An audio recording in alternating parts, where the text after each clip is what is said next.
Election के audit का खदशा मौजूद है। अदलिया बिलावास्ता और बिलवास्ता सियासत में मुदाखलत कर रही है। वज़ीर दिफा ख्वाजा आसिफ कहते हैं, पहले हमें इशारे मिले थे, इसलिए ये बात की गई। मेरी दुआ है जंग इस नहज पर न पहुंचे। आईनी तरामीम की बड़ी सियासी अहमियत है। आईनी तरामीम का पहला वाला मुसवदा तवील था जो हमने कम किया है। ये मुसवदा किसी भी वक्त मीडिया पर आ जाएगा। मजीद बोले, बानी पीछे बात नहीं करना चाहते तो हमें भी शौक नहीं। बानी पीछे इंटरनेशनल लॉबीज के प्लांटेड हैं। बानी पीछे का केस मिलिट्री कोर्ट में जा सकता है क्योंकि उन्होंने 1 और 9 में करने की कोशिश की। ये सिस्टम को ब्रेकडाउन की तरफ लेकर जाना चाहते हैं।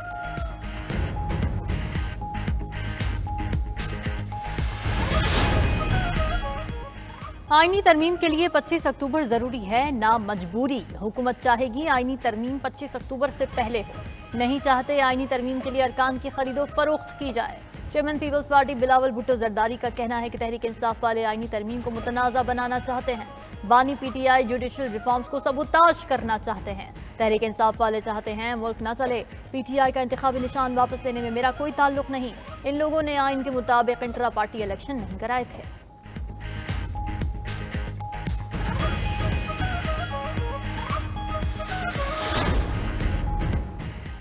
पीटीआई अरकान पार्लियामेंट को किसी भी सियासी एहतजाज में शामिल होने से रोक दिया गया। तहरीक इंसाफ के चेयरमैन बैरिस्टर गौहर ने अपने अरकान पार्लियामेंट को हिदायत जारी कर दी। बैरिस्टर ने कहा, पार्टी के अरकान पार्लियामेंट हालिया दिनों में किसी भी मुजाहरे और जलसे में ताहुक्म सानी हिस्सा मत बने। हिदायतनामे का बाकायदा नोटिफिकेशन भी जारी कर दिया गया।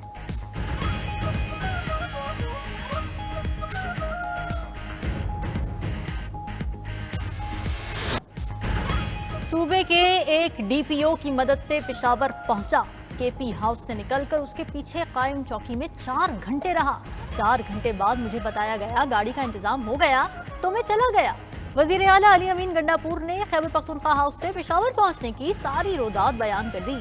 सूबाई असेंबली में इज़हार ख्याल करते हुए वजीर आला केपी ने कहा, जब केपी हाउस से निकला तो जेब में मोबाइल था, ना एक पैसा। केपी हाउस पहुंचकर बानी पीटीआई की हिदायत का इंतजार कर रहे थे। केपी हाउस पर पुलिस और रेंजर्स ने धावा बोला और हमले पर तशद्दुद किया। अंदाजा हो गया था मेरी गिरफ्तारी वकार के साथ नहीं होगी। हमें जलसों के लिए ऐसी जगहें दी गई जैसे हम जानवर हों। लाहौर में जलसा करना चाहा तो 80 किलोमीटर दूर मवेशी मंडी में जगह दी। बानी पीटीआई ने वाज़ेह कहा है, हमारी फौज से कोई लड़ाई है, न फौज मुखालिफ कोई एजेंडा। इस्लामाबाद में एहतजाज की कॉल और वहां पहुंचकर दिखाया। आईजी इस्लामाबाद को ना हटाया तो फिर धावा बोलेंगे।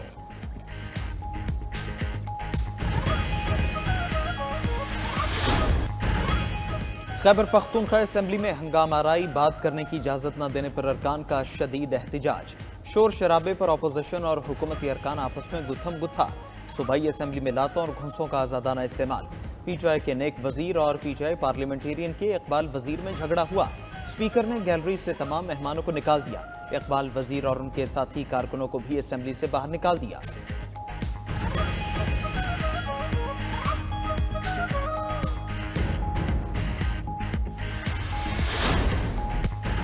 दो 2014 जैसी कोई साजिश कामयाब नहीं होने देंगे। पीटीआई ने हमेशा मुल्क की मईशत पर कारी ज़र्ब लगाई। जत्थे को कबूल नहीं कि पाकिस्तान तरक्की करे।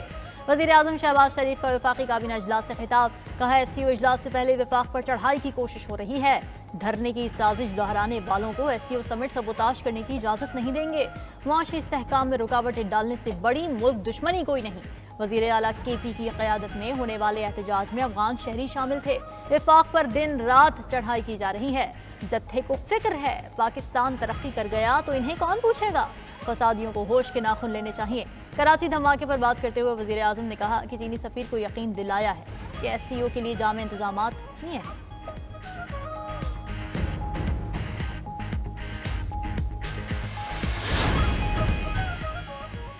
कराची में हलाक होने वाले 2 चीनी आईपीपीज के इंजीनियर्स थे। मेरी और वजीर तवानाई की उनके साथ टैरिफ पर बातचीत जारी थी। इस्लामाबाद में एहतजाज से 8 लाख अफराद मुतासर हुए। शहर बंद होने से रोजाना की बुनियाद पर 190 अरब रुपए का नुकसान होता है। वज़ीर ख़जाना मोहम्मद औरंगज़ेब की इस्लामाबाद में न्यूज़ कॉन्फ्रेंस।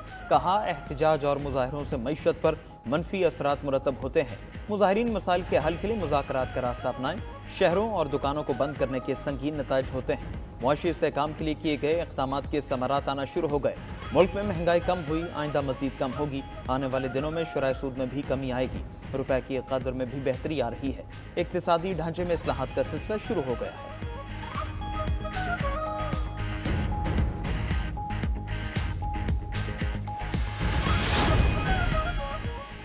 मखसूस नशिस्तों की अलॉटमेंट पर स्पीकर कौमी असम्बली अयाज सादिक का खत इलेक्शन कमीशन को मिल गया। खत में लिखा गया कि इलेक्शन एक्ट में तरमीम के तहत मखसूस नशिस्तें जारी की जाएं। इलेक्शन कमीशन ने मेरे पहले खत पर 3 हफ्तों के बाद भी अमल नहीं किया। पार्लियामेंट के बनाए गए कानून पर अमल न करना खिलाफ वर्जी है। बगैर किसी ताखीर के इलेक्शन कमीशन मखसूस नशिस्तों पर तरमीम के तहत कानून पर अमल करे। इलेक्शन एक्ट पर अमल न करके पार्लियामेंट की बालादस्ती पर सवालात उठ रहे हैं। पार्लिमानी लीडर्स ने भी खत लिखकर तशवीश का इजहार किया। दूसरी तरफ स्पीकर पंजाब असेंबली मलिक अहमद खान ने भी इलेक्शन कमीशन को दूसरा खत लिख दिया। खत में इलेक्शन कमीशन से इलेक्शन तरमीमी एक्ट 2024 के फौरी नफाज का मुतालबा किया गया। मखसूस नशिस्तों के मामले पर इलेक्शन कमीशन ने आज इजलास तलब कर लिया।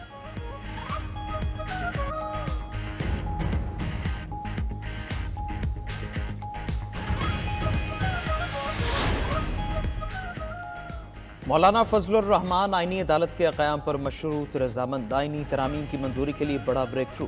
हुकूमत ने मौलाना फजलुर रहमान की तजावीज़ मान ली। पार्लिमानी ज़राए के मुताबिक दोनों ऐवानों का इजलास SCO सरबराह कॉन्फ्रेंस के बाद बुलाने का फैसला किया गया है।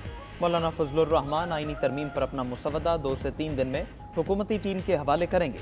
पीपल्स पार्टी और नून लीग की कानूनी टीम अपना मुसवदा JUIF से शेयर करेगी। जजेस तकर्री के तरीक़ाकार समेत दीगर उमूर पर तरामीम बाद में लाई जाएंगी। पहले मरहले में आईनी अदालत के क़याम और उसके जजेस के तकर्रुर और इख्तियारात से मुतालिक तरमीम लाई जाएगी।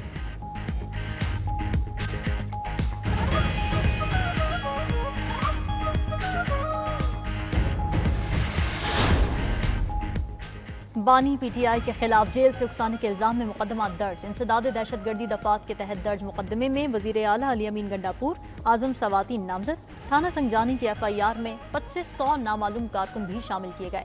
मुकदमे के मतन के मुताबिक बानी PTI ने जेल में दी गई सहूलियात का नाजायज इस्तेमाल किया। बानी चेयरमैन के उकसाने पर वजीर आला KP ने सरकारी वसाइल का गलत इस्तेमाल किया।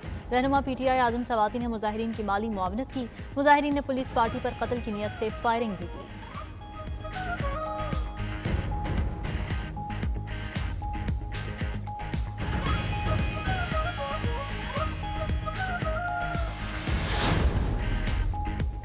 जौहरी अदम फैलाव कॉन्फ्रेंस 2024 का इस्लामाबाद में इनेकाद। 2 रोज़ा बैनुल-अक़वामी कॉन्फ्रेंस में अमरीका, चीन, रूस, बरतानिया समेत दीगर ममालिक के माहिरीन और मंदूबीन की शिरकत। Chairman joint chiefs of staff committee general Sahir Shamshad Mirza मेहमान खुसूसी थे। ISPR के मुताबिक एटमी अदम फैलाव की कोशिशों के लिए पाकिस्तानी अज़्म को उजागर किया गया। इलाकाई और बैनुल-अक़वामी सलामती बरकरार रखने के लिए स्ट्रेटेजिक डायलॉग की अहमियत पर भी जोर दिया गया।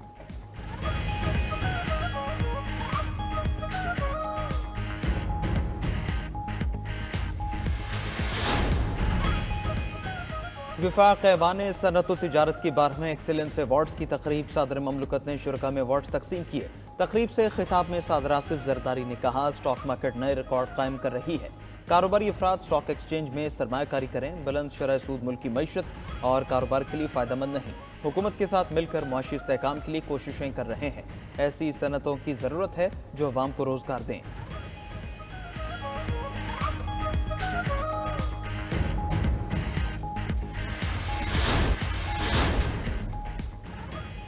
आलमी ताकतों की शय पर गजा में आग और बारूद का खेल जारी। इसराइली बमबारी से 24 घंटों में मजीद 56 फलस्तीनी शहीद, 278 जख्मी हो गए।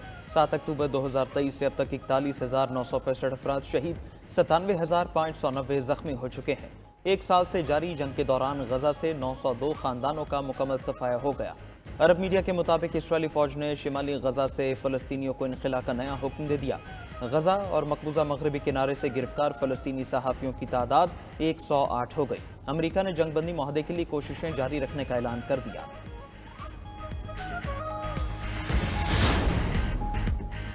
दहशतगर्द इजराइल ने पूरे मशरक़ वुस्ता का अमन तहबाला कर दिया। इजरायली फोर्सेस की लेबनान में बमबारी के साथ साथ ज़मीनी कार्रवाइयाँ।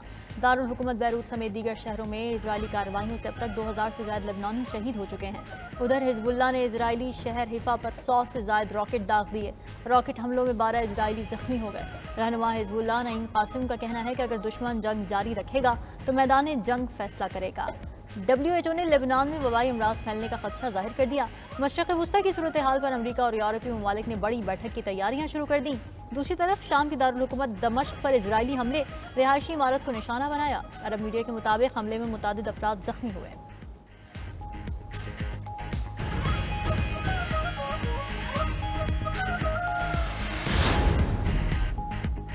इसराइल ने ईरानी फौजी अड्डों पर हमला करने का मंसूबा बना लिया। अमरीकी अखबार न्यूयॉर्क टाइम्स का दावा। अमरीकी अखबार ने अपनी रिपोर्ट में कहा, इसराइली ईरानी इनकलाबी गार्ड्स के अड्डों और इंटेलिजेंस मराकज़ पर हमला करेगा। अगर ईरान ने इसराइली हमले पर रद्देमल दिया तो ईरान के एटमी मराकज़ पर हमला हो सकता है।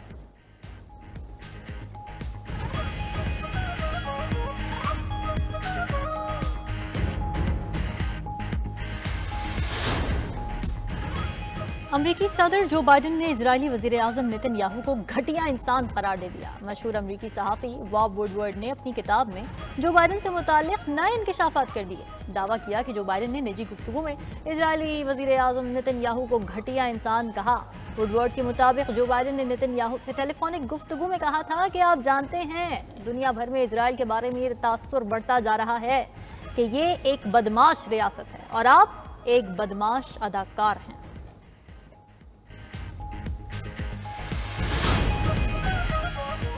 हंगरी के वज़ीर-ए-आज़म विक्टर ओरबान कॉन्फ्रेंस से खिताब के दौरान हमलावर से बाल बाल बच गए। सिक्योरिटी एहलकारों ने वज़ीर-ए-आज़म विक्टर पर हमला करने की कोशिश पर एक शख्स को दबोच लिया। सिक्योरिटी एहलकारों ने हमलावर को पार्लियामेंट से बाहर ले गए। हमलावर ने वज़ीर-ए-आज़म विक्टर को चीख चीख कर पुकारा कि आपने कितने पैसों के लिए अपने मुल्क को धोखा दिया। पुतिन और शी जिनपिंग को आपने मुल्क बेच दिया।